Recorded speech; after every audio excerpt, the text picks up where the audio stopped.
I appreciate your sign off tonight. That was your Boom, email. boom, boom,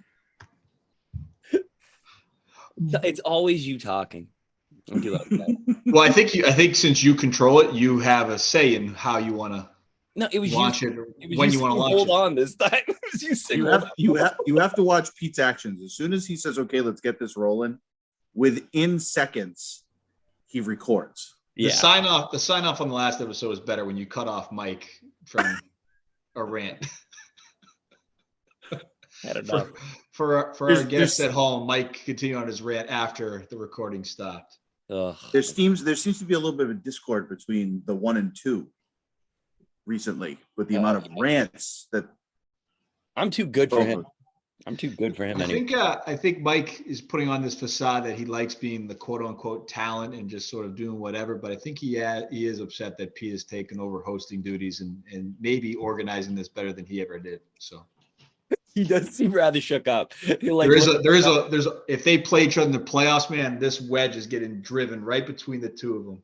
He also does try to sabotage the show at certain points. So I always like mute him and stuff like that. I'm like, I'm not having any of this. He's like, well, Pete, I have a good question. Let me ask him a question. oh no, I got a good follow. Like, I'll be the judge of that. All right. How we doing? Good, great. Casey's barely awake. Yeah, I'm good. All right, that sounds great. I like the Assumption shirt. That's a nice shirt over there. All right, and then what are we talking about? So we might be joined by Colelli at some point in a Royal Rumble-like entrance. Welcome to episode 70. Well, at least we're out of the Bill Russell plus. That's a good one.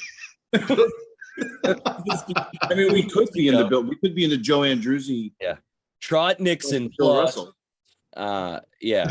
So with Trot Nixon plus Tata. I couldn't think of a number 7. Good one. Who was? Oh, Vasquez. The Dirt Dog.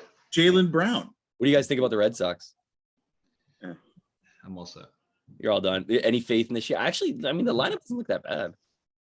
They have no power in the lineup besides Devers. Yeah, they do. They have power. They have Cassius. Devers.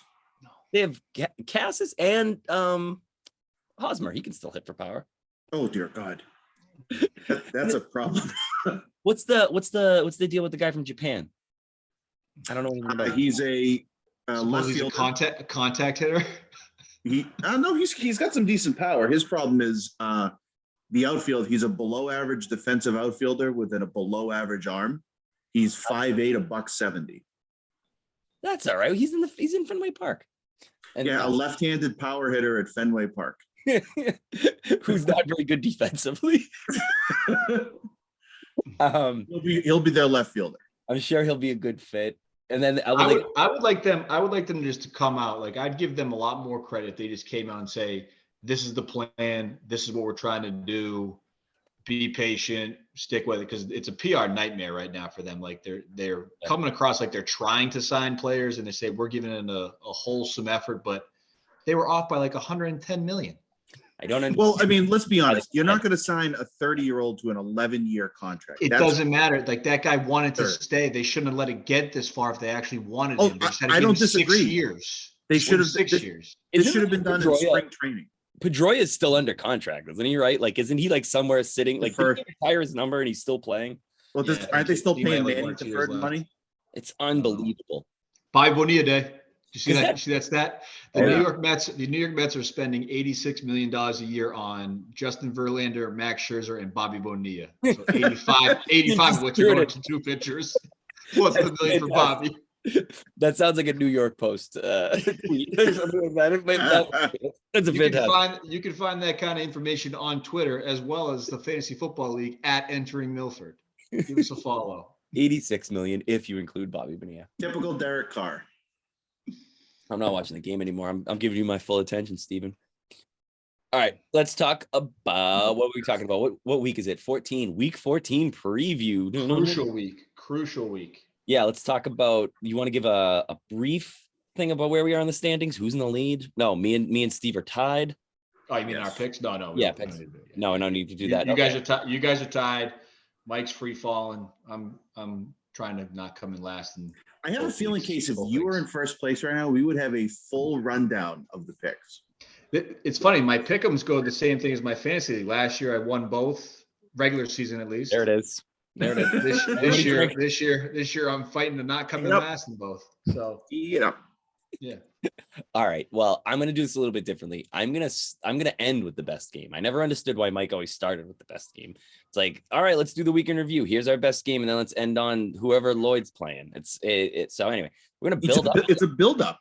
Yeah, it's called. SportsCenter doesn't start with their best game all the time. It's called drama. Yeah, you got to build that drama. All right. Let's go with game of the week. Me and Pete. We can go no. We can go quickly. We can also go quickly on these because who cares also too. So it's the number 8 seed Spates against the number 6 Breen. All right, so let's get into it. Breen holds a 5-3 advantage over CJ. However, CJ won their week 5 matchup. That was 175 to 156. That score was CJ's highest score of the season. But since beating Breen, he's gone 2-7 against the league. We talk about sweeping the league a lot. We don't talk about going 2-7 against them very much. He's currently on a 4-game losing streak.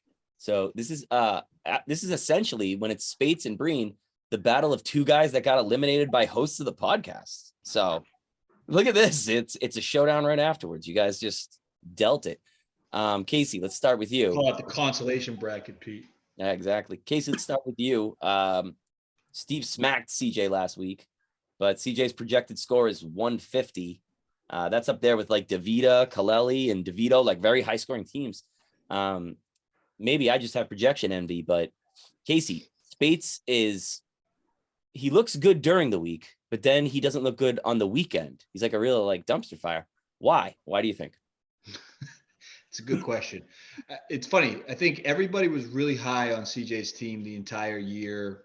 We assessed early in the year that he had good players, wasn't playing the right combination of players. That's why he was losing games, losing close games, but it seems like it's just continued. So I think he's got some high upside players. He just hasn't really gotten the formula right on a week-to-week basis to have any sort of consistency week in and week out to accumulate wins. And that's kind of why he is where he is, I think. But I mean, he's got some good players. He's got some good pieces. Do you think with good players and good pieces, there might have been a Mike Colelli curse? Somebody who just, Definitely. Yeah. I don't know if you guys know this, but Mike's a terrible fantasy football manager. He is. So anytime he gives you like a full stamp of approval, like it's not a good thing. It's a kiss of death. If Spates, he did pick CJ to boom, I think 5 straight weeks. Well, hold on. Mind you, the same person that was campaigning for CJ's success this year is one of the highest scoring teams, but still 500. So go figure. He never gave a reason. So he's like, Spates team, I like it. And it would like, I'm like, why? I don't know. He likes the guys on his team. He would always say McCaffrey. He's like, what other guy is Christian McCaffrey? No one. Casey, if Breen loses, you might wake up in 8th place on Tuesday. That's exciting. You might be able to jump a spot in the standing. So, Breen is a tough spot. Breen might not be able to fill the lineup this week. CJ loses. Yeah, if CJ loses, you can jump a spot. There you go. All right. Either way, anything above Lloyd is good.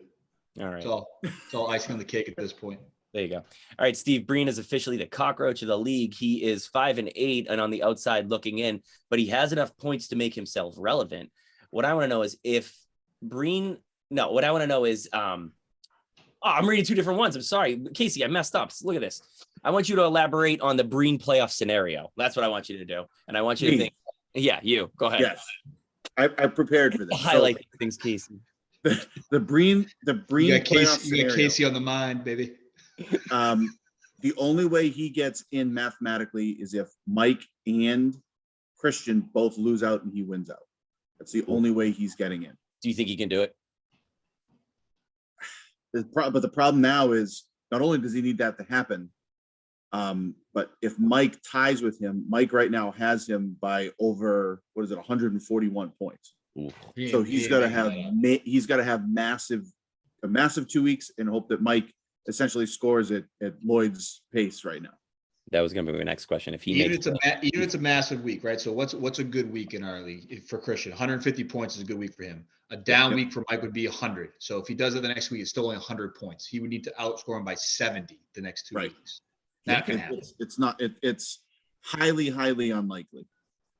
at you, Casey, you knocking on DeVito last week for preparing, but that was definitely very well prepared. I just did that off the cuff. You know, my math skills are good.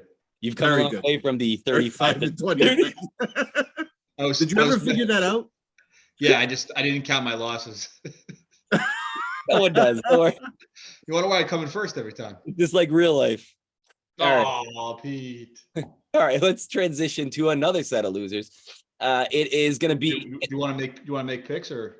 Oh yeah, we should do picks. I'm sorry, I always forget which podcast it is. We gave you so much credit about being prepared and being a better host. I gotta say, I'm a little shook by the thought that Colelli might join at any time. It does throw me for a loop that I'm kind of like, and then you're talking, you're trying to read. I look down. You're scared. Yeah, I'm scared. I'll start us off. I'll go quick. I got space this week.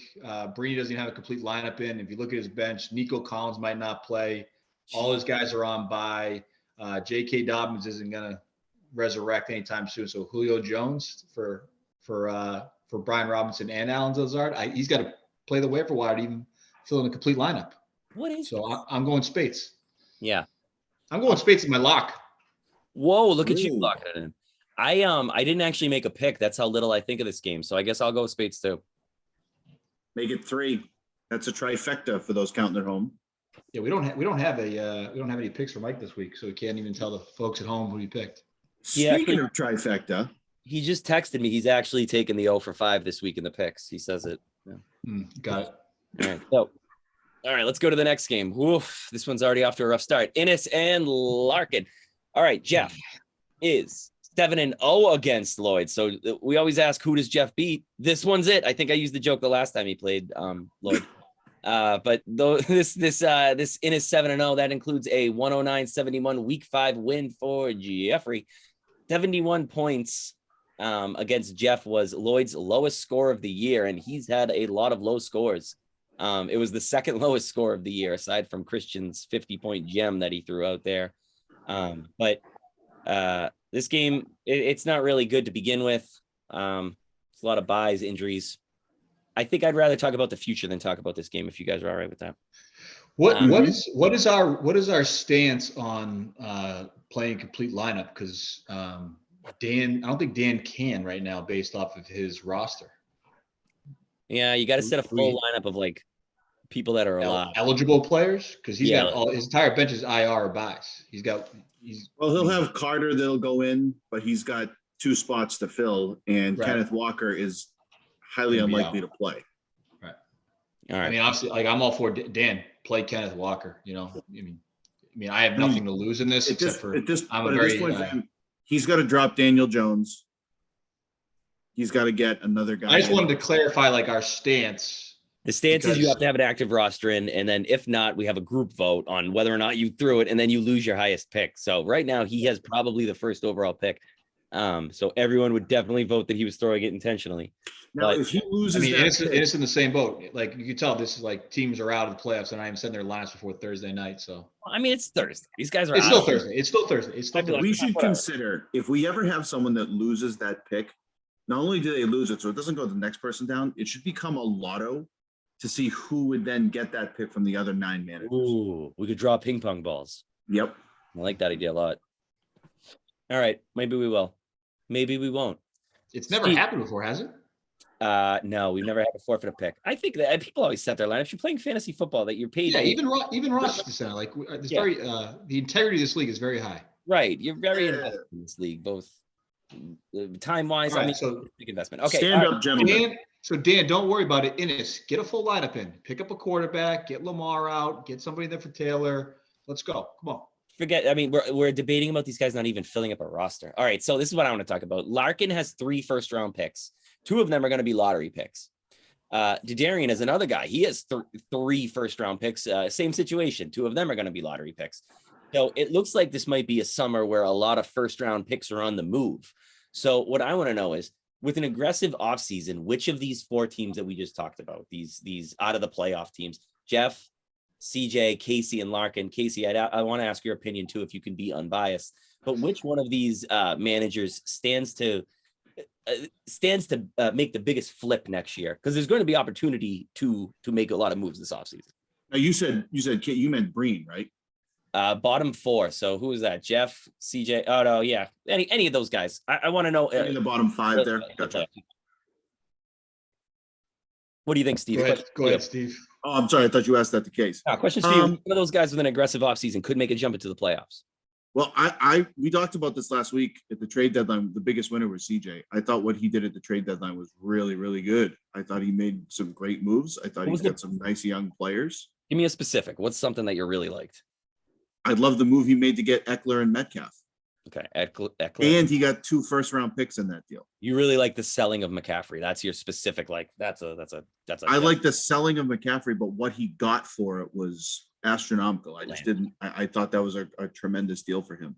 Gotcha. I thought he got some really nice pieces there, and he's got some picks. So, however, this is going to be a real weird take here. As much as Lloyd hasn't had a good year, that deal that he made to trade Ayuk to get Breece Hall, plus his picks and having Jamar Chase, that's a really good foundation for a guy that has not had a good year. Yeah, no, it's not bad at all. It's coming on firing too. Looks good. If I'm picking one of those guys to make the playoffs next year, though, I'm taking Spates. I do like what Larkin has. I don't think he's ready to make the playoffs yet, unless he does make a couple of big moves. But I think Spates' roster next year will eventually get his boom. And I like him out of all those guys to make a run at the playoffs. Now, if Case is involved in this, Case by far has the best roster of anyone in that bottom 5. Case has put himself in a great spot, and I really, really, really like his roster. 3 reallys for those counting at home. Case, give me your opinion, both with you in it and you without it. I think it's execution of a couple different strategies, right? So Spates' strategy was, I have this huge chip who's always hurt, that is highly sought after, selling him as high as he could, and accumulated younger players that are key to their offenses, plus picks to build those around. So he has a chance with some of his younger players to have this be a 1 year, I'm out, and then I'm back in the mix again next year. Lloyd, on the other hand, has just been accumulating pick after pick after pick, amount as much young talent as he can and see who pops. And then that's how he's become his keepers. I've had no picks. Mine has been a transition of this player for 2 assets, one of those guys for another one, and just trying to improve through trades because I haven't had any picks. Like, my picks don't come back until 2024. So it's the execution of a couple different strategies. So if I had to say who's done the best job, I would say Spates of those, because Ennis, I'm not even including this because he got the chip, but nothing to build around that. So he's going to need to figure out a way to, deepen his roster because he doesn't have the draft picks. Or myself, because I had no draft picks, but I have a ready-made roster ready to go for next year, like now. I think I agree with that. I think the advantage goes to those ready-made rosters, the Jeff and CJ's, because I think there's going to be an opportunity to acquire very good picks for cheap over the summer. So anyway, right. I think we're all you could really like a young wide receiver in his first year and then doesn't make that jump. Like Pickens has flashed but inconsistent. Drake London has had a couple of decent games, but like Kyle Pitts was awesome last year in spurts, and this year he's irrelevant. Yeah. Right. So that way is just a harder gamble, I think. Too patient for me. No, I can't. Right. I can't do that. All right, back to this matchup for a second. Ennis and Larkin, Casey, we talk a lot about that magic number to get a win. That's one. Well, it's like 140ish to get a win, but the league average is like 134. Whatever it is, Lloyd hasn't reached that mark since week 7, which was right about the time after he dropped that massive boom. So hasn't even hit the league average since then. So I'm willing to put him on the clock. Are you going to ask for your money in advance? If I win this week, yes. Oh, if I win this week and he loses, it's clinched. Yeah. When do you expect he can beat me, but I have points by a lot. How quickly do you expect to be paid? Instantly? Whenever it's convenient for Dan. It's the holidays. He might have allocated that $100 for presents or something. No rush, Dan. All right. Let's do some picks. Who you got?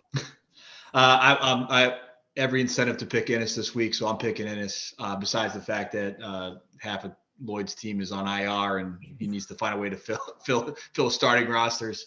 I guess for one layer deeper than that, his best player is hurt, and I think that Najee has a tough week against Baltimore's defense. So I just need Ennis to fill his quarterback spot. So let's go, Jeff.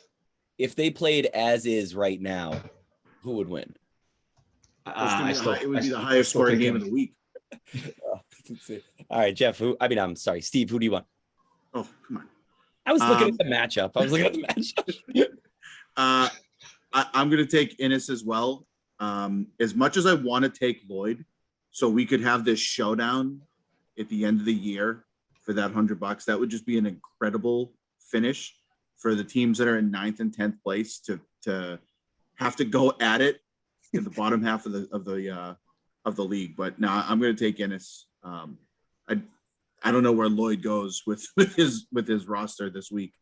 Because if he does drop someone, he's dropping guys that he's had on his roster for a couple of weeks now that apparently he's trying to hold on to. So yeah, I'm taking Duddy. All right. Any you're not locking it up or anything? You already used that one? You already fire that bullet? I'm going to use this is my lock. Sorry. Innis is my lock. That's a tough lock. Get it.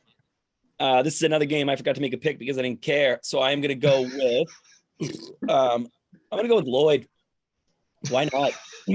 Why not? I know Lloyd. He's better than this. He's going to make some roster moves. He's going to go do some stuff. I've actually done a lot of sniping on trying to acquire guys, and I look and they're all on Lloyd's roster. So I think he reads the same things I do, but there's room to cut some of these guys. So I'm not going down the list. Lloyd, you know who to cut. Make some moves and have some pride.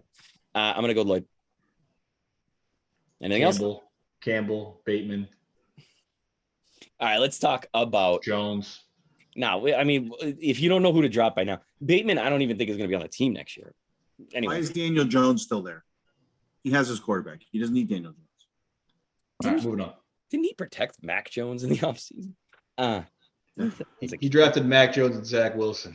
All right, let's get to the good games. First one, 2 seed, me, 9 seed, Casey.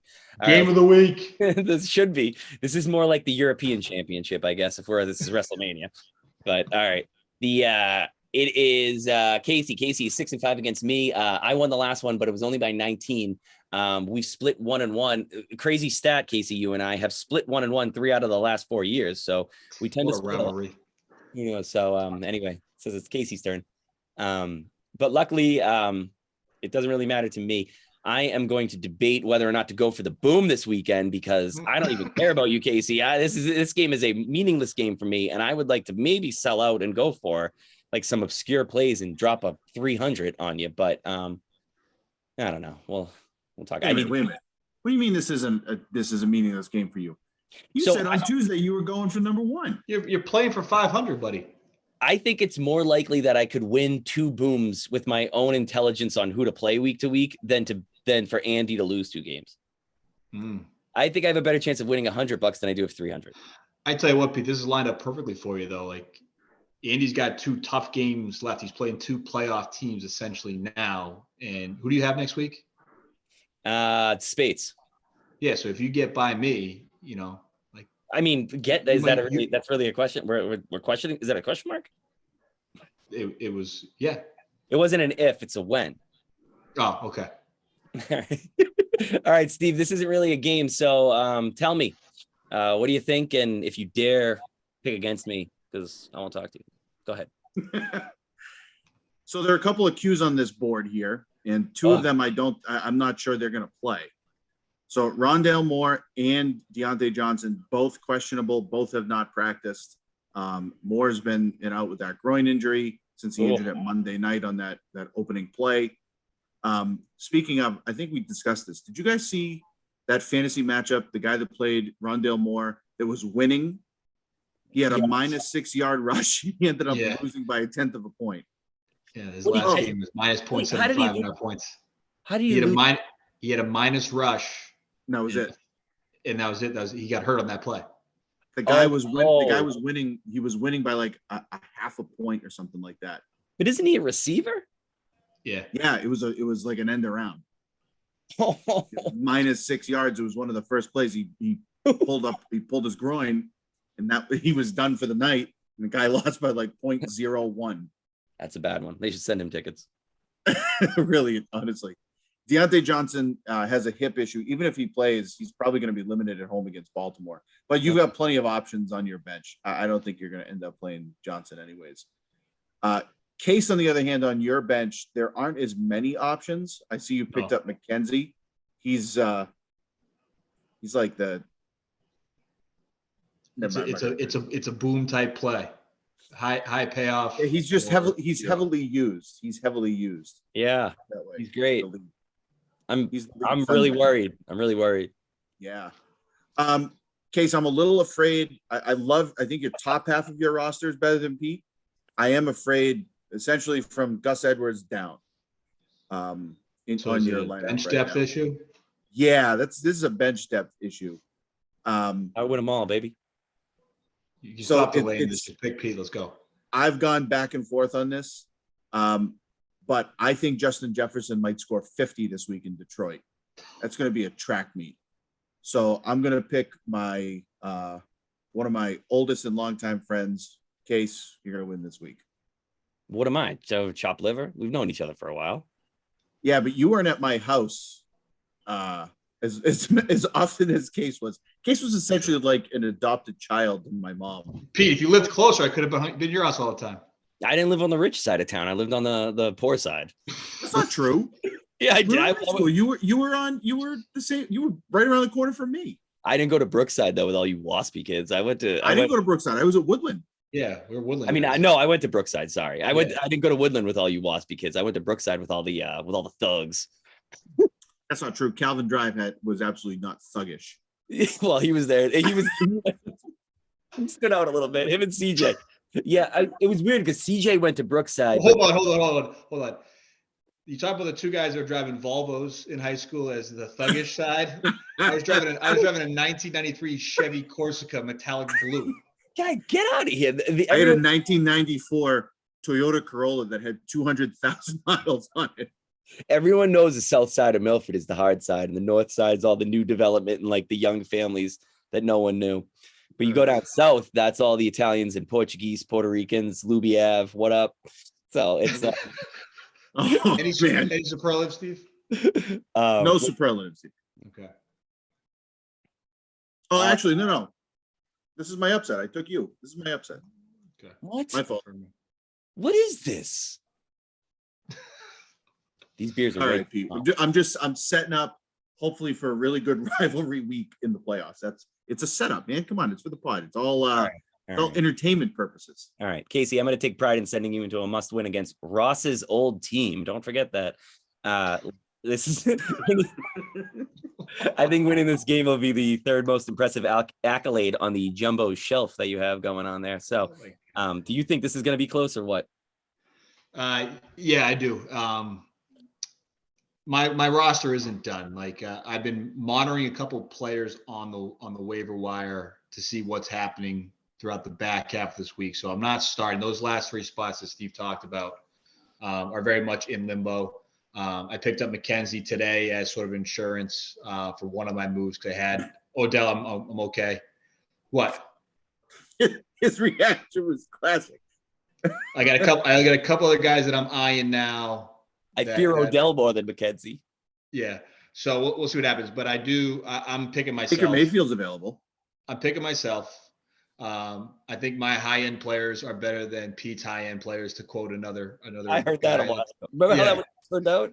But I do think Pete has a much deeper roster and more pieces to pick from. And he's obviously, based off how he's constructed his lineup today, which probably isn't set, you can tell he's being very meticulous with his matchups. I mean, Goff over Prescott right now, but Goff has the better matchup, even though he has lower project points. So I know Pete's paying really close attention to some of that stuff. So I do think it'll be close, but I'm gonna take myself.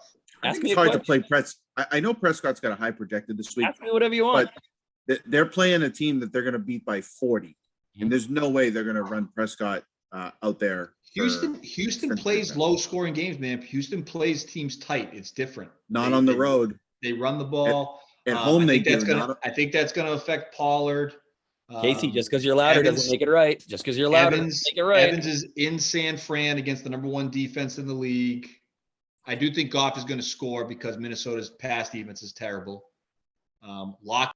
He's taking on a little bit of a Trumpish type of vibe there. Steve, you can come back. It's safe. No, what I was going to say is, Case, I I know Houston plays low scoring games, but they do not on the road. Look at their home road splits. Yeah. Totally different. That's the problem. There's something about the way his chin accentuates and the way he filibusters that just reminds me of Trump. And so I was just like, oh, if I could do more than mute him, I would. I mean, technically you could, but don't do that to him. All right. You doing okay? This would be a 2-man pod real quick. You doing okay? Me? Yeah. Yeah, I'm good. Let's move on. All right. How about me and you next week? Just no one else. Okay. Is that a I don't know. Case won't like that. Okay, you ready? Case, go ahead. He's not talking the rest of the night. He's mad. I got me in the upset. Okay, that sounds great. I'm picking myself. It's December. Lock it up. Keep DeLuca. People aren't going to be able to see this, but the mute on, mute off thing that was just happening between you and Case right there. Only those that watch us on YouTube will be able to see that. I don't think they can see that. I don't think they can see that in the recording. Okay. Based on Yeah. what do you go all night, Pete? All right, sounds great. All right, next one. Let's talk about. We all got our picks, and let's talk about Darian against DeVito. Oh, big one. All right, Christian is 5-4 against Steve. Steve won the last game, but it was only by 8 points. Steve is actually 3-1 against Christian in his last 4 games, dating back to 2020. Both teams are coming in pretty hot record-wise. Steve has a little bit of room to slip up, but Christian definitely doesn't. So, Casey, let's go to you first. It's a must-win for Darian, and he looks like he's kind of swinging for the fences with this roster. What are some of your takes on these riskier plays that he has? Yeah, I mean, he rides Jalen Hurts, and then it's going to need somebody to come out of nowhere. It's been Garrett Wilson of late. And I think Garrett against Buffalo, like if the Jets are going to be in it for this game, if it's not low scoring like last time, he's going to be a big factor in it. I don't think he's got enough. I don't. Maybe I'm underestimating, somebody who has like 10 more points than me or 10 less points than me, but is in 5th place. But I just think Christian does have a shot this week. I got Steve. He's been pretty money with his free agent pickups last week. He's nailed a couple of them. So he has. The Zay Jones play is a nice little shot, I guess, to see what happens. But that's a long. Yeah, there's a weather thing that's going to hurt that whole Garrett Wilson idea too. Ooh. So in Buffalo on Sunday, rain and snow in the morning, becoming heavier in the afternoon. Temps steady in the mid to upper 30s. Winds out of the southwest, 15 to 25 miles an hour. Oh, okay. That's not going to help. No, that's not going to help at all. That's a bad one. Oh man. Well, I think the Zay Jones thing is a little ridiculous. Anyone else know that the Jets running back doesn't he have the Jets running back on his team? Zonovan Knight. Yeah, Zonovan. How come he's going as Bam Knight now? I'm hearing in different publications they're calling him Bam Knight. At what point do you just need to do you say, excuse me, I have a nickname, don't call me, what was it again? Zonovan. It's like Donovan with a Z. I'm confused though, but why Bam? Because you run into things, and how many running backs are going to be nicknamed Bam? He had a really good week going after it. I wasn't even trying to be funny, so I guess it paid off. DeVito, Peter, let's talk about you in this matchup. You're against Darian. As Coach Dagnes once said to us, "What's the most dangerous animal?" Oh, you don't remember? Go ahead. I know what it is. Do you remember what it is? No, I don't. That's what I'm saying. Go ahead. What do you say? As Ben Bell said, a bobcat, but it was not. It wasn't John Dagnes, it was Ben Bell. As Ben Bell guessed, a bobcat, which was incorrect. But as Coach Dagnes filled us in, it was a trapped animal in a corner, which I don't understand why it needed to be an animal. He was like, what's the most dangerous animal? We're like, what is it? He goes, anything that's trapped in a corner. A bobcat. So anyway, you're a bobcat trapped in a corner this weekend. You need a win, and I just want to know what your confidence is headed into this one. Well, I said this on Tuesday. I do not want getting into the playoffs to have next week have anything to do with getting into the playoffs. 0.0. You want a vacation next week? You want to try that again? You want to try that again? What am I trying again? Nothing. Keep going. Okay. You want to try it again?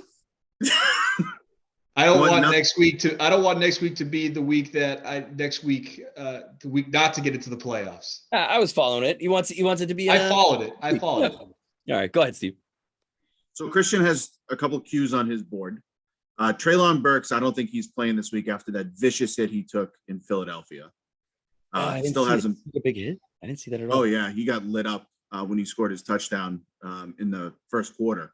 Why aren't you texting me this stuff? You texted me other nonsense. Didn't you text about it? And then why don't you text me good stuff? All I get is I think I text did about text. the league chain, Pete. Oh, you did? Sorry. No, Innes said I think Treylon Burks is dead. Oh, Oh yeah, Um, Cooper now has a hip issue, which could just be rest. But they did say that he had a hip issue at the end of the game last week in Houston, and Zay Jones has been limited in his reps. My concern on my team, which I'm hoping this is more of a rest period from an earlier injury, is now T. Higgins goes from a full practice yesterday to a limited practice today with a hamstring issue. oh, That's not a good sign. the same day. It's because Colelli dropped Tyler Boyd, and that's essentially just the fantasy gods are like, oh well, we'll make that one pay. Yeah, exactly. I got a question for you. Oh, Yep. Does it make it easier? Like, are you less worried going into the game knowing that you have a little cushion from the teams underneath us? Like you can almost afford a loss here. It might be strike 1 and 2, but you does that make it a little bit easier going into this? Well, I only have a 1-game lead on the two below. Yeah, So, right. You know, I said this a couple of weeks ago. I had to finish 2-2 to get in. That's where I needed to finish. If I lose this one and then lose next week at 1-3, now I'm hoping that either Mike or Christian slip up next week. The easy thing is just to beat Christian this week, and then I'm in. It's over. Control your own death. Correct. So we're going to take care of business this week. We're going to beat Christian, and we're going to get in the playoffs. And essentially, that's going to help Mike because if Christian and Mike end up with the same record at the end of the year, the best Christian could do would be against Mike. If they end up with the same record, that he's not getting in based on points. So, all right, who you got? A lot of we talk there, Steve. I like that. Very inclusive. Bring everybody in on it. Man, it's challenging times, man. We're all a real inclusive group here. We like to include. That's right, baby. Let's go for the pod. It's not called not entering Milford, baby. Come on in. All right, Steve, who you got for a pick? I'm pretty sure I just picked myself. He just said he said we a couple of times. We're going to take care of business this week. I just want to make it official. Well, who do you got, Pete? Who do you got? By beating Christian, I'm helping Mike too, because Mike can afford a slip up this week as well. Yeah, interesting. I'm going to pick the Darian. I think I'm going to go with the upset. You know, I don't really have any reason because I originally didn't pick you, but you didn't pick me. So I'm going to pick Darian, and he's my upset of the week. And Let me tell you, this week is going to be a big separator for the two of us in the picks. We're tied, and I think we're opposite on 3 so far. Someone's going to have to remind me of my picks.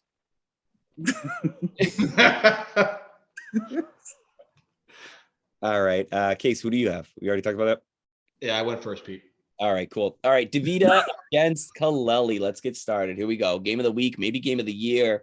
This is pretty crazy. The number 1 seed DeVita, the number 4 seed Colelli. Colelli is 6-1 against DeVita. That's a pretty like daddy spot right there. That meant nothing to DeVita on week 5 when he put up 231 points. But before that, the last time that Andy beat Mike was week 3 of 2016. So it had been a while before this. We have a big daddy situation on the horizon here. So if Mike's Andy's daddy, I guess that makes him my uncle. Casey, we got an interesting situation here. I'll go to you first. If Mike wins, this could be a preview of a Super Bowl in just 3 weeks. But if Mike loses, he could miss the dance completely. This game is about as big as it gets. What do you think? Yeah, I love this end of the year, this type of matchup. This is fantastic. So look at this. This is where I think the Ayuk for Breece Hall trade hurts Andy because he loses one of his big guns in this game. Not that he needs to win it to get in, but it exposes that bottom of the lineup. And when you play the best teams, you need to be deeper. So he's going to need a superhuman performance from somebody else. And I think Kelsey and Mahomes stack at Denver is not a very good matchup. Denver's defense is good. They are. It's like the only one thing they got going. So you can expect them not to be the guaranteed 50 or 75 points that he puts up. So where's he going to find it? So now it all falls on Henry because Hunt, McKinnon, and Ayuk at the bottom are coin tosses, I think. Okay. I like Colelli's matchup this week. Over under Derrick Henry, 40 points, both of you. Under. Woo-hoo-hoo. I'm going over too. All right, Case, go ahead. Keep going. No, I like Tyreek Hill against the Chargers. I like the Detroit backfield this week against Minnesota. I think they're scoring at will right now. So those two guys are involved in everything. So I'm picking Mike, and I'm picking Mike as my boom. I think he's going to take him down. Wow. Okay. Well, he's going to need to. It's not really off to a fantastic start here with one of his bigger guns not really showing up. Yeah, that is his most consistent player right now is not showing out, but yeah, long way to go. All right. And he's going back to Kyler. He's going back to the Kyler well. Is Kyler? I know. I don't love doing that, obviously. Wait. You're picking this kid? He's playing Kyler Murray? Yeah, I know. I hate that guy. He's not even picking his boyfriend, Samaje Perine. We should have played a game of how many times he mentioned that waiver claim for Samaje Perine last podcast. It was like, did he get him in a waiver? Who made the best waiver pickup this year? Samaje Perine. I think it was me, right? Was it me? It was me. I should have mentioned waiver claims because you guys. And then he said that we were the only two that made a claim. Can you believe that? I went back and I looked at 10 years, and what I found with this obscure stat was I'm the leader. I'm pretty much the nicest guy. All right, so you got Colelli. You're picking him to boom. Steve. I am. He's a nice guy. Couple of injuries to note. Jacobs, but obviously everything seems to be going well there. He's had a great season for Andy. Saquon and Hopkins, they both have Qs, and they've kind of been a disappointment for Mike. What advantages do you see as far as news, weather, injuries? How do they affect what will no doubtedly be the most dramatic rose ceremony of the season? So Mike has 6 of his 8 players playing in a dome this week. Oh, that's an advantage for me. So 6 of his 8 in a dome. The only 2 that he does not have in a dome, DJ Moore at Seattle, the weather is perfectly fine. It's going to be about 50 and sunny. And then he's got Barkley, which there's a chance of light rain in New York at the start of that game.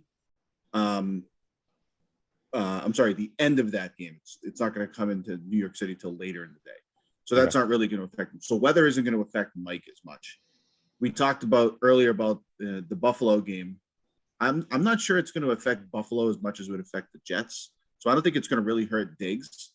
The question is, how is Sauce Gardner, now that he's been complaining all week that New York City is supposed to have the best fans in the world, that he was 20,000 picks behind Shane Wooten from the Seahawks.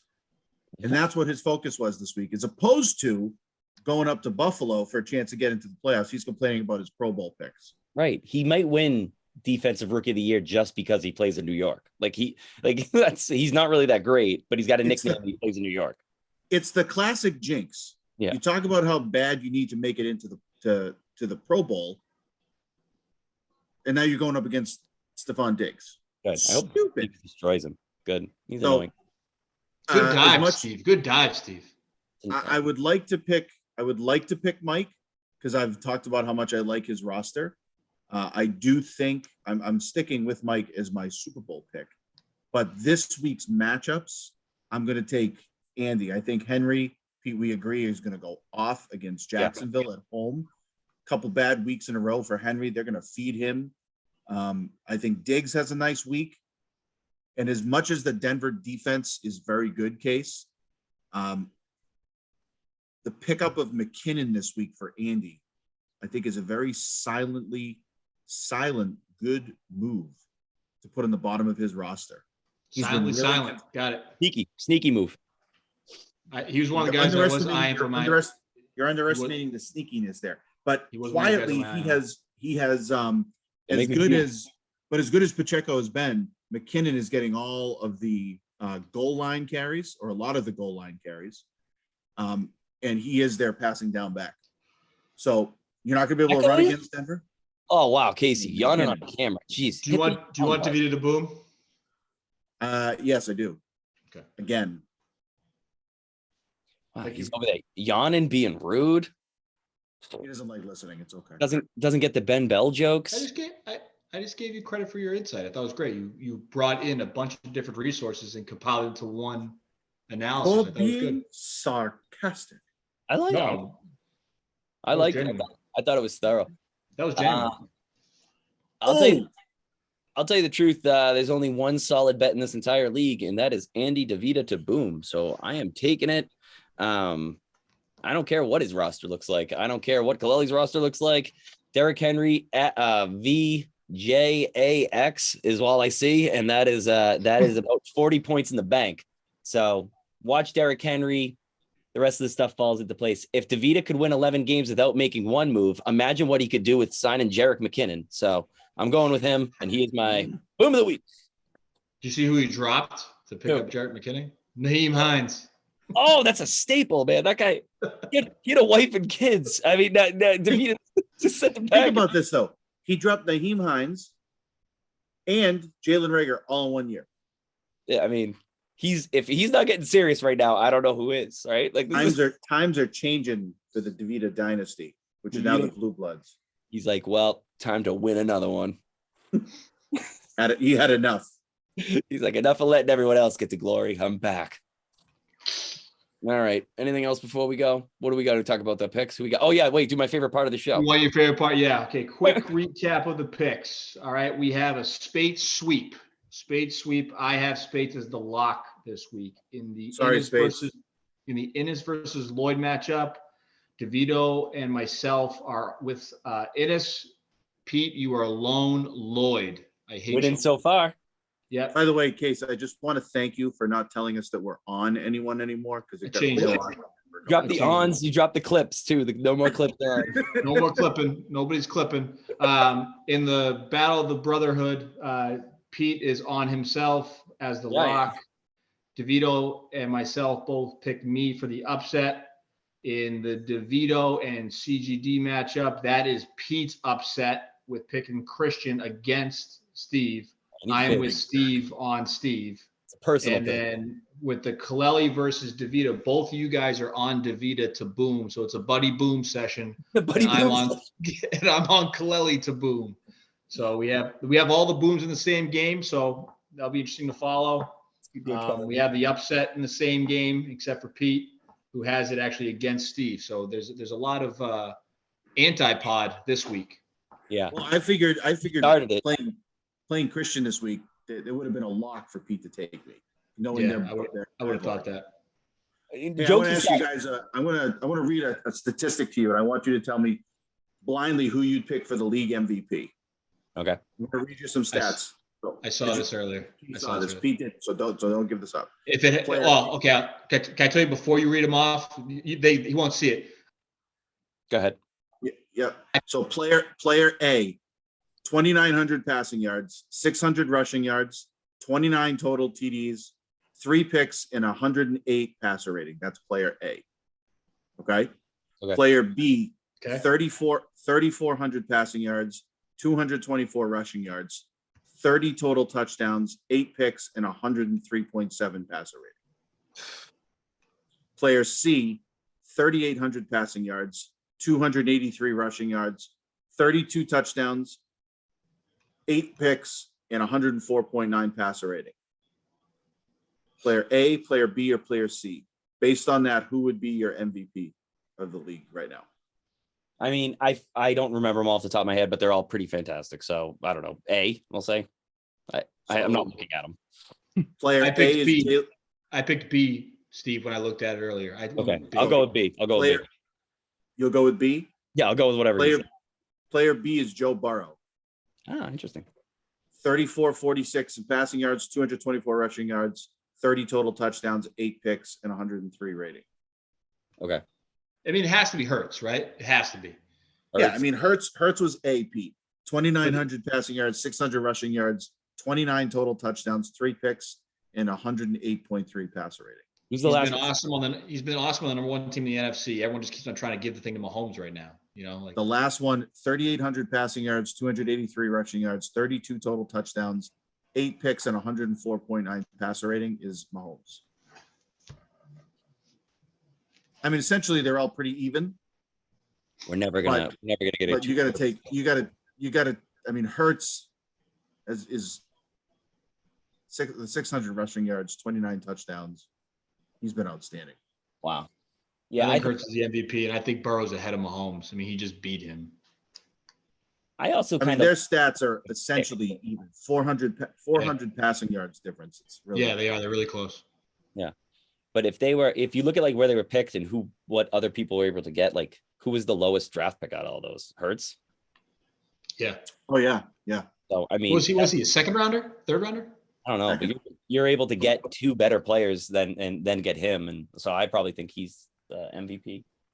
I also want to point out how stupid I was to not keep Joe Burrow this year and keep Matt Stafford.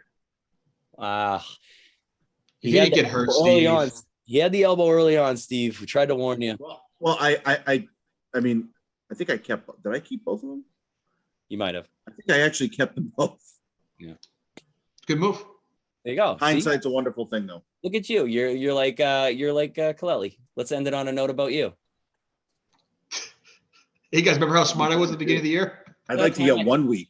Week 14, I'm trying to get 1 week about me. Christ. But yeah, I know you kept them both, Joe Burrow and Stafford. Don't you guys think the bye week, by the way, in week 14 is almost like a killer? This late to have guys on byes? I see some leagues that are in their playoffs and there's bye weeks. I would be furious if I was in the playoffs. It's bye weeks. You're like, what?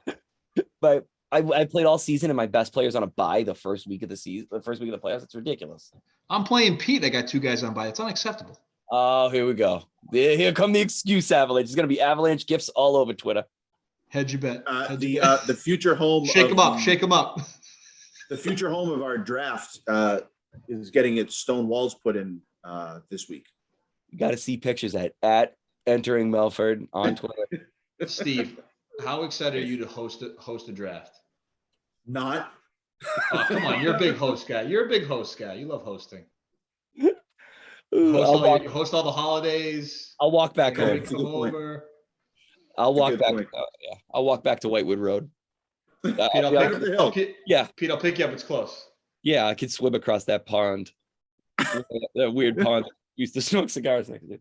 All right, it's probably a good note to end it on. All right, well, best of luck to everybody who has meaningful games. So me and Steve, but to everyone else out there, have a great night, and I'll talk to you later.